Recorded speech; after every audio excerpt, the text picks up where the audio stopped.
DSB, NSI, যত গোয়েন্দা বাহিনীর রিপোর্ট আছে, একটা লোকও যদি দলীয় পদে থাকা এখানে আসে তাহলে আপনারা তাড়াতাড়ি তালিকা করে তাদেরকে বাদ দিবেন। নিয়ম শৃঙ্খলার বেড়াজালে আবদ্ধ হয়ে নির্বাচন নষ্ট করবেন না। সত্যিকার অর্থে যদি নির্বাচন সঠিকভাবে পরিচালনা করার জন্য আপনারা এখানে এসে থাকেন, ঝুঁকিপূর্ণ সেন্টারগুলোতে নির্বাচন অনুষ্ঠানের 3 দিন আগে মিলিটারি ডিপ্লয়মেন্ট করবেন। আরএফএল চেয়ার, ক্ষমতার নয় সমতার চেয়ার। আজকে খুব সিরিয়াস বিষয়ে আমি কথা বলবো। প্রশাসনকে বলবো, উপযুক্ত পদক্ষেপ যদি নিতে না পারেন তাহলে নির্বাচন পরিচালনা করতে পারবেন না। আর উপযুক্ত পদক্ষেপ যদি নিতে চান তাহলে আপনারা দেখান যে আপনারা উপযুক্ত পদক্ষেপ নিতে পারেন। 1 নম্বর কথা বলছি আপনাদেরকে। 1 নম্বর কথা হলো, অবশ্যই আপনাদেরকে দলীয় পদে থাকা ব্যক্তিদেরকে প্রিজাইডিং অফিসার, পুলিং অফিসার পদ থেকে বাদ দিতে হবে। আমি আশা করব দিরাই এবং সাল্লায় যে তালিকা করেছেন এর মধ্যে একটা অভিযোগও যদি আসে যে দলীয় কোনো পদে আছেন তাহলে তাদেরকে আজকেই বাদ দিবেন, ট্রেনিংয়ে ডাকবেন না। ট্রেনিংয়ে ডাকার দায়িত্ব আপনাদের না। কেন আপনারা ট্রেনিংয়ে ডাকবেন? ডিএসবি, এনএসআই, যত গোয়েন্দা বাহিনীর রিপোর্ট আছে, একটা লোকও যদি দলীয় পদে থাকা এখানে আসে তাহলে আপনারা তাড়াতাড়ি তালিকা করে তাদেরকে বাদ দিবেন এবং কোনো ধরনের কোনো সাবটারফিউজ, কোনো ছলচাতুরির আশ্রয় নেবেন না। স্পষ্ট দেখাতে হবে যে একটা নিরপেক্ষ নির্বাচন করার ক্ষেত্রে আপনারা সিরিয়াস। একটা অভিযোগও যদি আসে তালিকা করবেন, তাদেরকে তালিকা থেকে বাদ দিবেন। স্বচ্ছ নিরপেক্ষভাবে প্রিজাইডিং অফিসার, পুলিং অফিসারদের তালিকা করবেন। এতে আমরা কোনো ধরনের শৈথিল্য দেখতে চাই না। আপনারা যারা আছেন সহকারী রিটার্নিং অফিসার, ডিসি সাহেব যে আছেন রিটার্নিং অফিসার, এগুলো খবর নেন। এগুলো খবর না নিয়ে শুধুমাত্র অফিসিয়াল মেকানিজম ব্যবহার করে কাউকে বোঝানোর চেষ্টা করবেন না। এগুলো বোঝার ক্ষমতা যথেষ্ট আমাদের আছে। আমি কিন্তু এখনও আপনাদেরকে খুবই শালীনভাবে অনুরোধ করছি, আপনারা তালিকাগুলো নেবেন। দলীয় পদে আছে কে তার তালিকা নেবেন। যদি থাকে তাদেরকে আপনার প্রশিক্ষণেই ডাকবেন না।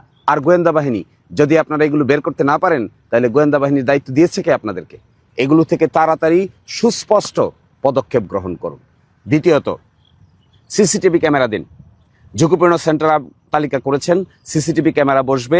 প্রতিটা সেন্টারে আমি খবর পেয়েছি 6টা সিসিটিভি ক্যামেরা বসবে এবং প্রিজাইডিং অফিসার এটা মনিটর করবেন এবং এটা রেকর্ড থাকবে। নির্বাচনের সময়, নির্বাচনের আগে এবং পরে আমরা যে কোনো সময় এই ভিডিও রেকর্ড দেখতে পারবো।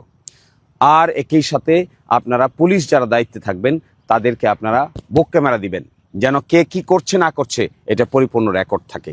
এটি নির্বাচনের পরিবেশ অনেকটাই নিশ্চিত করবে। মিলিটারি প্রশাসন যারা এখানে এসেছেন দিরাই এবং সাল্লায়, তাদেরকে আমি অনুরোধ করব, নিয়ম শৃঙ্খলার বেড়াজালে আবদ্ধ হয়ে নির্বাচন নষ্ট করবেন না।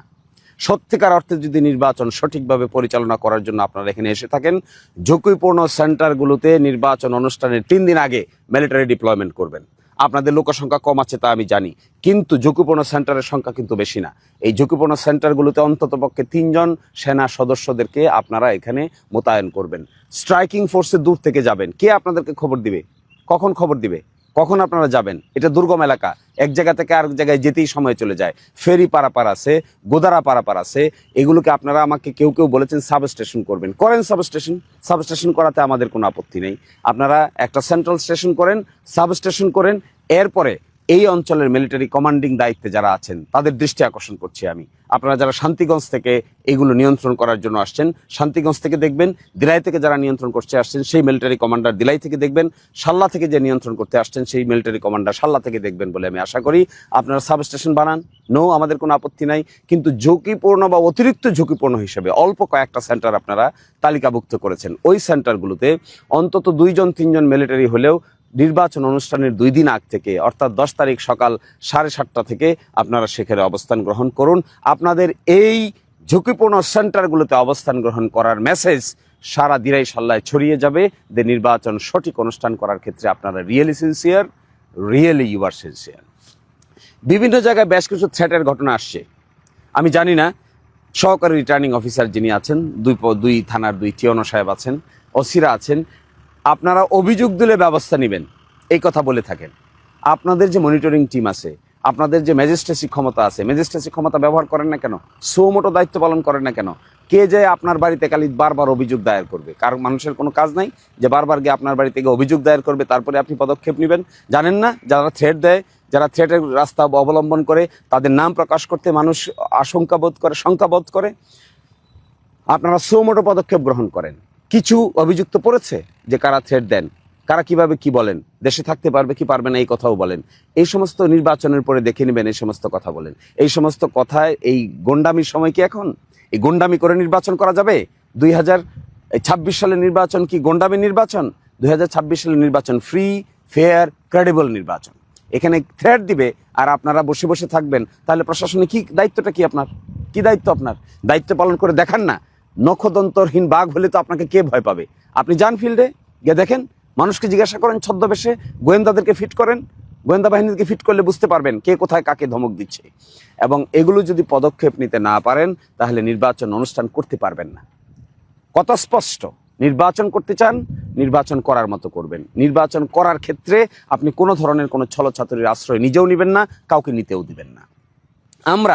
আমার পক্ষ থেকে কোনো ব্যক্তি যদি কখনো এই সমস্ত কাজের সঙ্গে জড়িত থাকে, পদক্ষেপ নিন, শাস্তি দিন। আমি আপনাদেরকে সেই শাস্তি দেওয়ার ক্ষেত্রে অবশ্যই কার্যকরী ভূমিকা পালন করব। আমি আপনাদেরকে সাহায্য করব। অপর পক্ষে এইরকম কাজ যদি কেউ করে থাকেন তাদের বিরুদ্ধে নেন। কয়েকটি কাজ আজকেই পদক্ষেপ নেন। এক, প্রিজাইডিং অফিসার, পুলিং অফিসারের তালিকাটা দেখেন, সাথে নেন। একজন ব্যক্তির বিরুদ্ধেও যদি রাজনৈতিক সংশ্লিষ্টতার অভিযোগ থাকে তাকে বাদ দেন, স্পষ্ট করে বাদ দেন। আমরা চাই না, তাদের কোনো দলেরই চাই না। সেকেন্ড, সিসিটিভি ক্যামেরা এস্টাবলিশমেন্ট করেন। আমি জানি সরকার বাজেট দিয়েছে, করার কথা। থার্ড, বুক ক্যামেরা দেন পুলিশকে।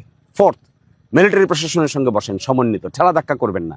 একজন আরেকজনকে বলবেন না এটা তার দায়িত্ব, আরেকজন আরেকজনকে বলবেন এটা তার দায়িত্ব। No, this is your coordinated effort. Government is government. গভর্নমেন্টের একটা department cannot blame another department.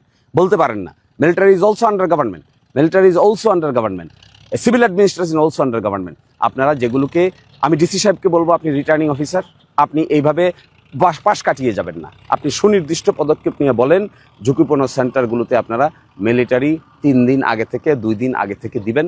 Bus, that is what is the environment. এটি না হলে সঠিক নির্বাচন করতে পারবেন না। আশা করি দ্রুত পদক্ষেপ নেবেন, কারোর জন্য অপেক্ষা করবেন না, কারো দিকে তাকাবেন না। প্রশাসনের মতো করে নিউট্রাল ভূমিকা পালন করবেন।